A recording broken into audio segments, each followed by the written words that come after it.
Assalamualaikum warahmatullahi wabarakatuh. Telah terbit sebuah surat edaran dari Menpan RB nomor 3 tahun 2023 tentang tata cara penetapan predikat kinerja pegawai ASN.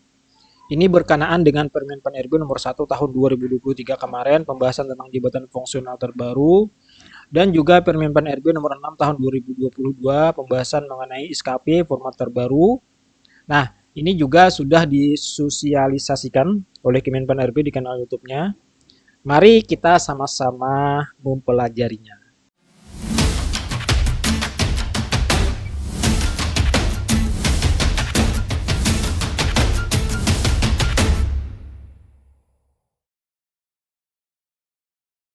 Baik, sebelum kita masuk ke surat edaran ini, terlebih dahulu saya ingin menyampaikan beberapa poin penting berdasarkan acara yang disampaikan oleh Deputi Kemenpan RB dan juga dari BKN ya di dalam acara sosialisasi Permenpan RB nomor 1 tahun 2023 oleh Kemenpan RB di kanal YouTube-nya.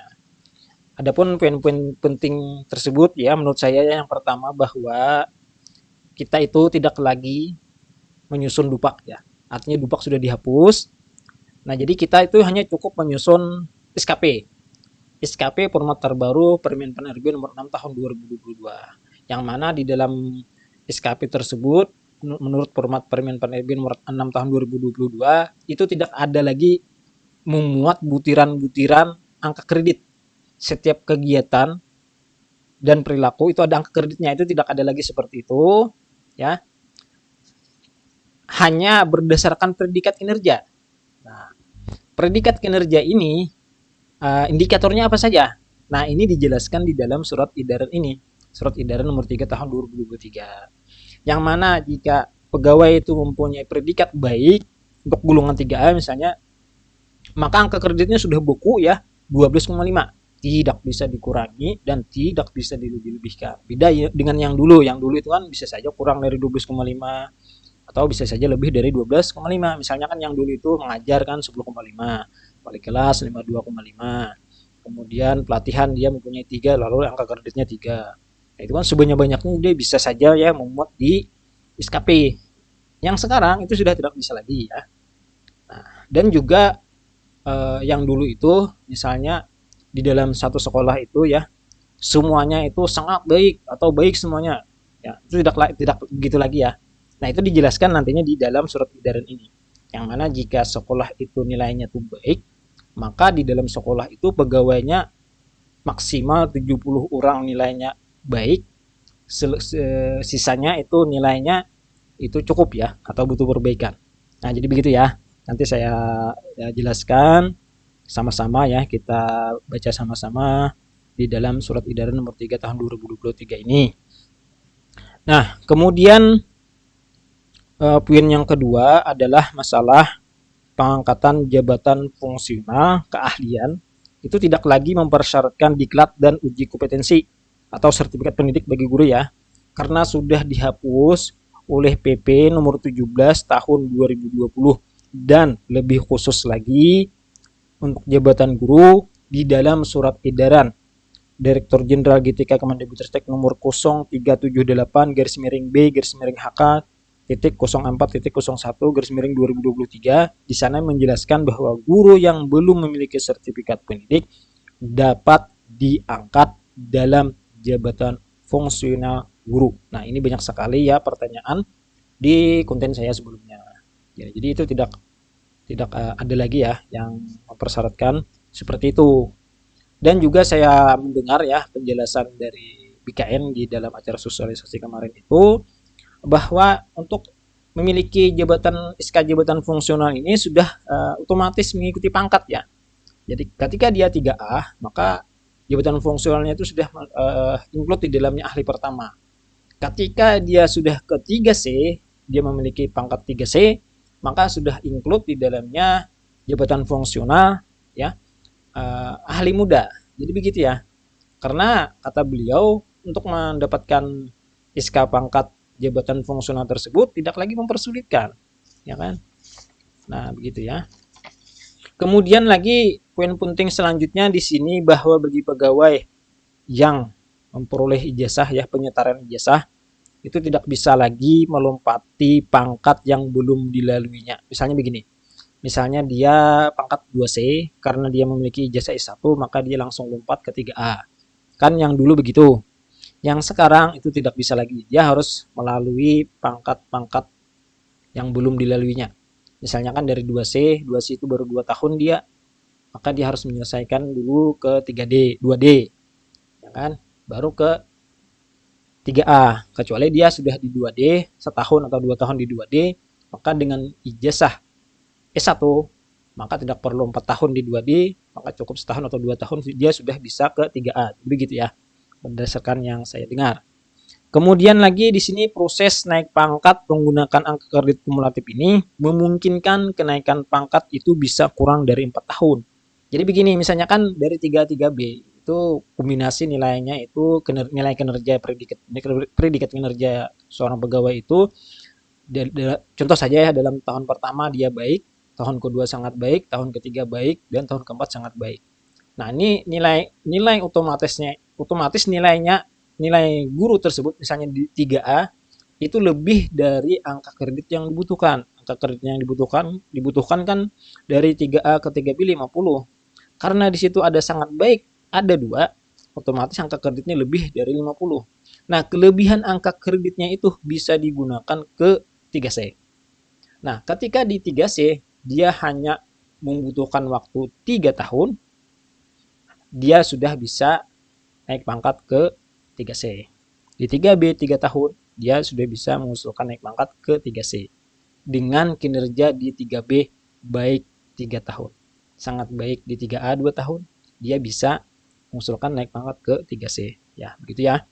Baik, ya, langsung saja kita ke dalam pembahasan Surat Edaran Nomor 3 Tahun 2023 tentang tata cara penetapan predikat kinerja pegawai aparatur sipil negara. Jadi untuk menilai setiap pegawai itu terlebih dahulu dinilai organisasinya. Nah, organisasinya itu apakah predikatnya itu nantinya istimewa, baik, butuh perbaikan, kurang ataupun sangat kurang. Nah, lebih lanjutnya, lebih jelasnya kita bacakan di sini ya. Langsung saja. Di sini terlebih dahulu ya, saya informasikan saya tidak membacakan ke semuanya ya. Hanya bagian-bagian yang menurut saya penting saja, yang nantinya saya jelaskan lebih lanjut ke dalam sini. Nah, dalam format kalkulator ini yang telah disediakan dan bisa didownload oleh Kemenpan RB ya, di website Kemenpan RB ini. Intinya kalkulator ini sudah mewakili isi dari ini. Nah, yang dari isi nomor 1 sampai nomor 15 ya di kalkulator ini. Namun di sini saya jelaskan dulu ya. Yang nomor 1, evaluasi kinerja pegawai ASN dilakukan terhadap hasil kerja dan perilaku kerja. Nah, ini kan maksudnya ini adalah dalam SKP yang format terbaru itu, Permenpan RB nomor 6 tahun 2022 ya. Itu dalam SKP-nya memuat hasil dan perilaku kerja yang ini. Nah, ini kan contoh format SKP kan ada di sini hasil. Nah, ini kan hasil ya kan. Nah, hasil. Ini hasil, kemudian ada di bawahnya perilaku. Nah, gitu ya. Nomor 2, evaluasi kinerja pegawai ASN sebagaimana dimaksud pada angka 1 dilakukan dengan menetapkan predikat kinerja pegawai ASN berdasarkan predikat capaian kinerja organisasi. Jadi maksudnya untuk menetapkan predikat kinerja pegawai masing-masing pegawai ya, setiap pegawai terlebih dahulu organisasinya harus ada predikatnya. Misalnya sekolah ya. Misalnya guru, predikat kinerja guru itu di dalam SKP itu belum bisa ditetapkan ya sebelum ditetapkannya sekolahnya. Sekolah ini termasuk nilainya berapa? Apakah nilainya istimewa? Apakah nilainya baik? Atau nilainya butuh perbaikan? Atau kurang? Ataupun sangat kurang? Jadi begitu ya.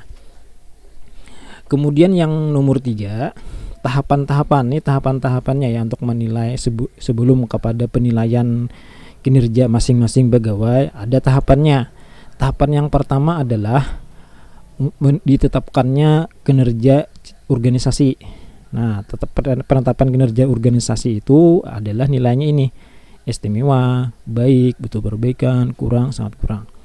Nah, kemudian setelah ditetapkan, kemudian dilakukan pola distribusi predikat kinerja pegawai berdasarkan capaian kinerja organisasi. Nah, misalnya di sini tadi organisasi nilainya baik, maka ditetapkanlah pola. Pola di sini adalah aturan berapa orang pegawai maksimalnya bernilai predikat kinerja setiap pegawai. Dalam pegawai itu 70% bernilai baik, dan harus ada dalam pegawai di dalam organisasi itu pegawai yang bernilai butuh perbaikan, cukup ya. Jadi tidak bisa semuanya di dalam organisasi. Anggap saja sekolah ya, di dalam satu sekolah itu misalnya jumlah gurunya ada 7, tidak bisa kesemuanya, ke-7 orangnya nilai gurunya dalam SKP itu semuanya baik, itu tidak bisa. Jika sekolah tersebut berpredikat baik. Nah, ini adapun yang nomor 4 ini penjelasan masalah nilai dari capaian kinerja organisasi. Nah, ini kan maksudnya tadi sekolah tadi ya. Sekolah tadi apakah nilainya baik, apakah istimewa, apakah butuh perbaikan, apakah kurang ataupun sangat kurang. Nah, ini panduannya, yang C ini panduannya ya. Yang D ini panduannya. Yang istimewa itu sekolah itu dinamakan istimewa apa? Nah, dikatakan istimewa jika sudah melampaui ekspektasi dari target yang telah ditetapkan bersama pimpinan. Ya. Kemudian yang nomor 2 jika sesuai. Nomor 3 ini sebagian besar sesuai namun ada butuh perbaikan. Yang kurang ini sebagian besar belum sesuai ekspektasi, dan sangat kurang ini semuanya ya kurang ya. Begitu. Nah, di sini yang ini maksudnya ini begini membacanya ya. Nah, untuk menilai organisasi. Nah, ini saya zoom dulu. Saya zoom. Oh, ini kebesaran. Seperti ini ya. Nah, ini yang arah atas ini hasil, yang ke samping ini adalah proses. Misalnya di dalam sekolah itu prosesnya itu sudah sesuai ekspektasi, kemudian hasilnya itu masih di bawah ekspektasi, maka sekolah itu masih dikatakan butuh perbaikan walaupun dia prosesnya itu sudah sesuai ekspektasi. Nah, jika prosesnya sesuai ekspektasi, hasilnya sesuai ekspektasi, maka sekolah itu nilai sekolah tersebut berpredikat baik. Nah, jadi untuk sekolah tersebut ya untuk bernilai istimewa, berarti di dalam proses dan hasil itu menunjukkan di atas ekspektasi. Tetapi jika hanya hasilnya itu di atas ekspektasi, prosesnya masih sesuai, tidak di atas ekspektasi, maka nilainya baik. Begitu ya cara membacanya ya. Nah, seperti ini. Nah, begitu. Baik. Kita lanjut ke bagian C ya. Capaian kinerja organisasi, anggap saja sekolah ya, ditetapkan oleh pimpinan satuan organisasi di atasnya. Nah, jadi atasan sekolah itu kan kepala bidang ya kan, yang dapat mempertimbangkan rekomendasi dari satuan organisasi yang membidangi perencanaan kinerja organisasi dan kepegawaian dan atau pengawasan. Dalam hal instansi pemerintah telah menetapkan instrumen penetapan capaian kinerja satuan organisasi perudik dan tahunan, maka instrumen penetapan kinerja tersebut dapat digunakan sebagai panduan penetapan predikat kinerja satuan organisasi. Nah, jika sudah ditetapkan maka nilai dari sekolah tersebut ya, anggap saja sekolah, unit organisasinya sekolah, maka dapat dijadikan panduan untuk menilai kinerja setiap ASN. Nah, setiap guru misalnya di sekolah ya, begitu ya.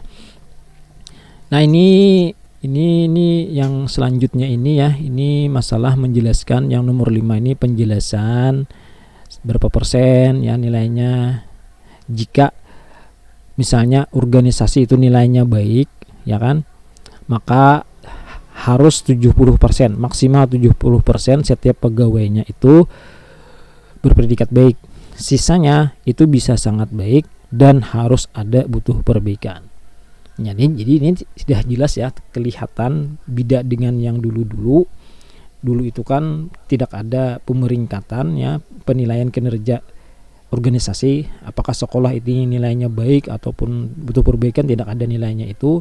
Kemudian setiap pegawainya, setiap gurunya juga itu tidak ada batasan ya, bahwa semuanya guru misalnya di sekolah A misalnya 10 orang, di sekolah A itu ke 10 orangnya berpredikat baik. Itu tidak lagi seperti itu. Jadi harus ada maksimal 70% yang baik, selebihnya bisa sangat baik, dan harus ada butuh perbaikan atau bahkan kurang. Nah, jadi begitu. Ini penjelasan di sini saya jelaskan di kalkulator sini ya. Nah, ini lebih jelas nantinya. Kalau ini kan lebih masih bingung nantinya kalau bacaan tulisan seperti ini. Selanjutnya ini masalah penjelasan saja ya. Nah, baik. Di sini sebelum masuk ke simulasi penjelasan yang penilaian kinerja organisasi, kemudian ditetapkannya pola distribusi, berapa orang pegawainya harus bernilai baik, berapa orang pegawainya harus butuh perbaikan, berapa orang pegawainya harus sangat baik, itu kan peraturan-aturan itu. Terlebih dahulu saya menjelaskan ini untuk memahami panduan dari surat edaran nomor 3 tahun 2023 dari Menpan RB ini. Nah, di sini saya sudah tuliskan. Nah, ini ya. Nah, ini. Nah, instansi kepegawaian yang bekerja dalam pemerintahan ya, di bawah pemerintah ya, itu terbagi menjadi dua. Ada instansi pusat, ada instansi daerah. Instansi pusat ialah berbentuk kementerian dan non kementerian ya, mereka itu pegawai-pegawai yang bekerja di kementerian dan non kementerian, bukan di bawah kementerian daerah atau kabupaten kota. Mereka itu dinamakan bekerja di bawah instansi pusat. Sedangkan untuk pegawai-pegawai yang bekerja di bawah pemerintah daerah, baik itu kabupaten ataupun kota, itu dinamakan bekerja di bawah instansi daerah ya. Nah, di dalam instansi pusat itu kan tadi termuat dari kementerian ya kan. Nah, nama kementerian ini dinamakan organisasi. Misalnya kan Kemendikbud, Kemenpan RB, Kemenak, Kemenkyu dan lain sebagainya. Nah, nama kementerian itu dinamakan organisasi oleh SE ini, surat edaran nomor 3 tahun 2023. Jadi yang dinamakan organisasi itu adalah bagian cabang utama dari instansi pusat ataupun instansi daerah. Nah, begitu. Nah, kemudian ada lagi di bawah organisasi itu berbentuk organisasi lagi, yaitu unit organisasi. Misalnya di dalam kementerian itu kan dipecah-pecah lagi ya, ada di dalamnya itu ada direktur jenderal.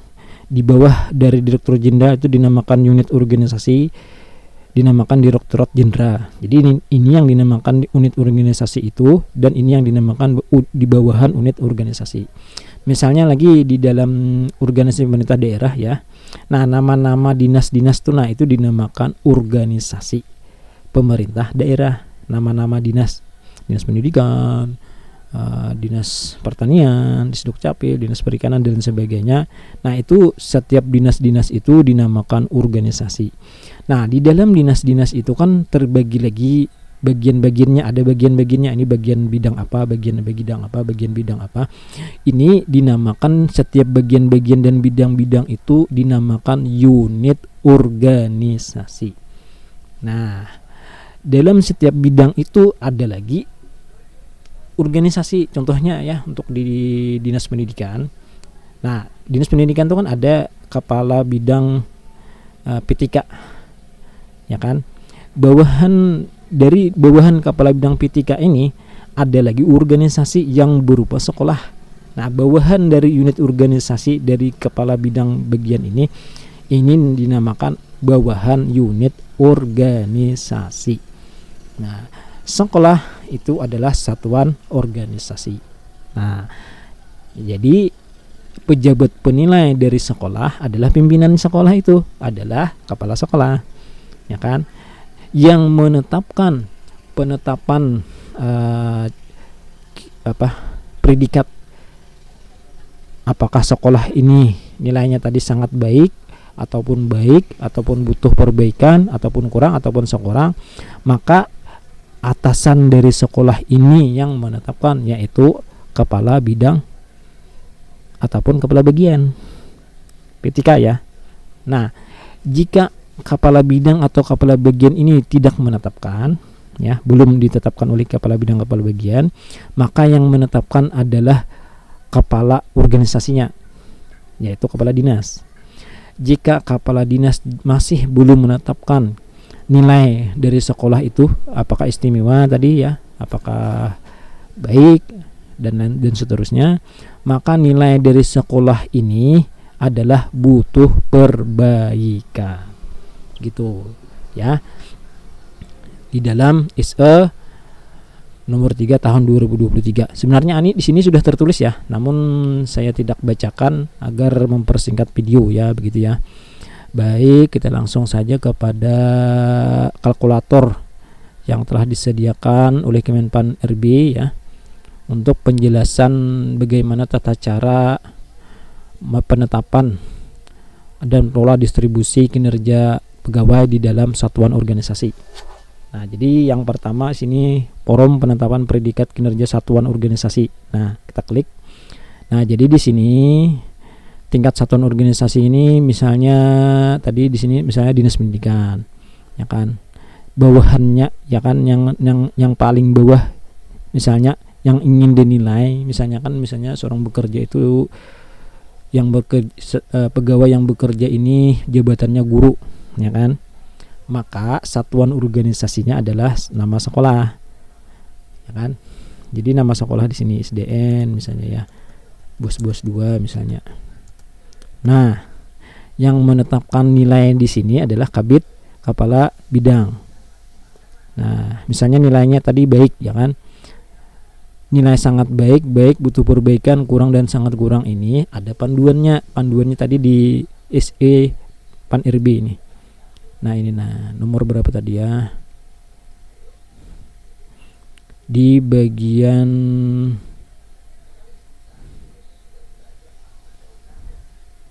(4) D ya. Nah, 4D ini. Nah, apakah dia sudah sesuai ekspektasi? Jika sesuai maka baik, jika di atas ekspektasi maka nilainya istimewa, ya kan.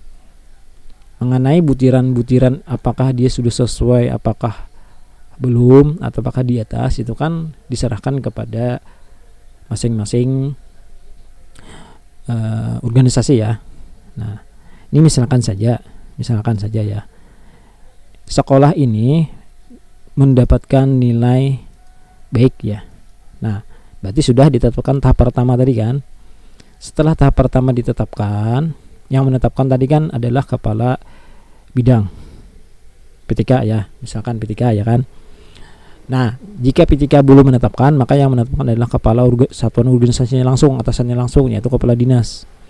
Nah, jika kepala dinas juga belum dan juga kepala bidang belum, maka yang menetapkan di sini, maka nilainya di sini adalah butuh perbaikan, atau C ya. Gitu tadi penjelasannya ya. Anggap saja nilainya baik. Kemudian setelah itu lanjut kepada isian distribusi pegawai ya. Nah, atau langsung saja di sini juga bisa. Nah, distribusi pegawai. Saya zoom dulu. Nah, nama satuan organisasi tadi kan misalnya kan SDN bos 2 nah, misalnya ya. Nah, tahun evaluasinya adalah 2023 misalnya ya. Nah, 2023 jenis evaluasinya di sini tahunan atau akhir ya. Tadi nilainya tadi adalah baik. Nah, baik tadi nilainya. Sesuai ekspektasi, bukan di atas ekspektasi. Bisa saja kan yang di atas ekspektasi itu sekolah tersebut sudah menerapkan misalnya kurikulum merdeka, kemudian lagi sudah menerapkan sekolah ramah anak dan lain sebagainya, ya kan. Nah, kemudian jumlah pegawai yang dinilai kinerjanya ini adalah jumlah ASN di sana di dalam sekolah tersebut. Misalnya di dalam SDN Bus 2 ini ya, jumlah ASN-nya itu ada 7 orang, misalnya ada 7 ya. PNS-nya 5, P3K-nya 3 misalnya ya. Ada 7 orang. Misalkan begitu ya. Nah, dari 7 orang ini maka ditetapkanlah nilai masing-masing, nilai berapa orang jumlahnya yang harus memiliki predikat baik, berapa jumlah orangnya yang harus ada butuh perbaikan. Nah, di sini dari angka 7 di sini sudah di otomatis ya maksimal 5 orang yang hanya bernilai baik. Jadi dari 7 orang itu pula harus ada butuh perbaikan. Harus ada yang kurang atau harus ada, atau di sini boleh ada sangat kurang, atau juga di sini boleh ada sangat baik. Nah, andai kan saya ganti di sini misalnya menjadi 15, dia di sini akan berubah nih. Nah, jadi 11 kan. Ini yang dimaksud tadi yang 70% tadi. Ya kan? Menyesuaikan dengan nilai baik di sini. Nah, kan. Anggap saja nilai jumlah gurunya ada 7, maka di sini 70%-nya ada maksimal 70%-nya adalah 5. Nah, lalu kita simulasikan di sini ya. Nah, dari 7 orang guru di sekolah ya, maka di sini cara meletakkannya tuliskan saja di sini 5 orang. Jadi 5 orang yang mendapatkan nilai baik, predikat baik. Sisanya boleh sangat baik. Nah, ini boleh sangat baik 2. Nah, tidak bisa karena harus ada butuh perbaikan. Nah, berarti di sini harus bisa 1. Di sini butuh perbaikan bisa 1. Nah, jadi totalnya menjadi 7. Nah, ciri-ciri isian yang betul ya. Ini warna apa ya? Hijau toska ya atau keabu-abuan ini ya. Nah, ini jika masih berwarna merah berarti isiannya salah. Begitu ya. Nah, saya contohkan lagi. Ini kan maksimal 5, berarti boleh kan kurang pada 5. Di sini misalnya 4, boleh ya kan. Nah, 4 berarti ini kan sangat baik kawa 2, bisa 2 kan? Bisa 2. Butuh perbaikan harus ada 1. Nah, ini masih betul. Jika butuh perbaikan ini tidak ada, itu tidak bisa ya. Pasti merah dia. Nah, ya kan? Di sini 3, masih merah dia. Nah, ya kan? Atau di sini 4, di sini 3, masih merah dia. Nah, ini kan salah ini. Artinya memang harus ada butuh perbaikan ataupun kurang nih harus ada. Ya kan? Misalnya lagi di sini 3 ya, kita atur sini 3, di sini 2. Di sini kan 5 nih, berarti sisanya 2. Nah, sudah biru semuanya berarti ini betul. Atau di sini 3 bisa ya 3. Tidak bisa karena maksimal 2. Di sini 1. Nah, ini juga tidak bisa ya. Nah, jadi ini maksimalnya 2. Kalau yang di sini 3 berarti sangat baiknya harus 2. Nah, begitu ya. Ini kalau 2 ini apakah bisa ya 2? Ternyata tidak bisa ya. Yang baik ini hanya 2, tidak bisa. Kemudian sangat baik kita sisakan isinya 3. Nah, ini tidak bisa. Kemudian di sini 1. Tidak bisa ya. Artinya dari 7 orang itu maksimalnya 5 yang baik, minimalnya adalah 3. Nah, begitu. Dan minimal 3. Ini bisa 3. Nah, kemudian di sini kita isi 2. Kemudian sini isi 1. Nah, boleh begitu. Ya kan? Atau di sini misalnya tadi 4, di sini 2, di sini 1. Nah, betul ya. 7 kan? Nah, misalkan isiannya seperti ini. Misalkan isiannya seperti ini. Kemudian lanjut kepada predikat pegawai. Nah, tadi kan jumlah yang baik ada 4, sangat baik ada 2, butuh perbaikan ada 1. Jadi ini silahkan saja ya Bapak Ibu simulasikan ya. Misalnya sini ada 15 misalnya. Nah, simulasikan saja di sini. Berarti ini maksimal 14 ya. Maksimalnya 11 yang baik. Berarti paling sedikit di sini ada berapa ya? Anggap saja kita langsung saja praktikannya, ada 6 misalnya, ada 6. Berarti di sini bisa 5 ya. 5. Kemudian di sini 11. Ini harus 7 tadi. Ada 15 kan? 15. Berarti sini 4. Apakah bisa ya? Bisa ya. Nah, ini kan. Ini juga bisa. Nah, jika 15. Ya kan? Atau misalnya lagi di sini 8. 8 berarti sini 3. Di sini 4. Nah, juga bisa. Ya, artinya simulasikan saja ya. Kemudian tadi sini 384. Nah, kemudian ke forum predikat pegawai. Nah, jadi di sini hanya menuliskan ya 384, hanya menuliskan nama-nama pegawainya.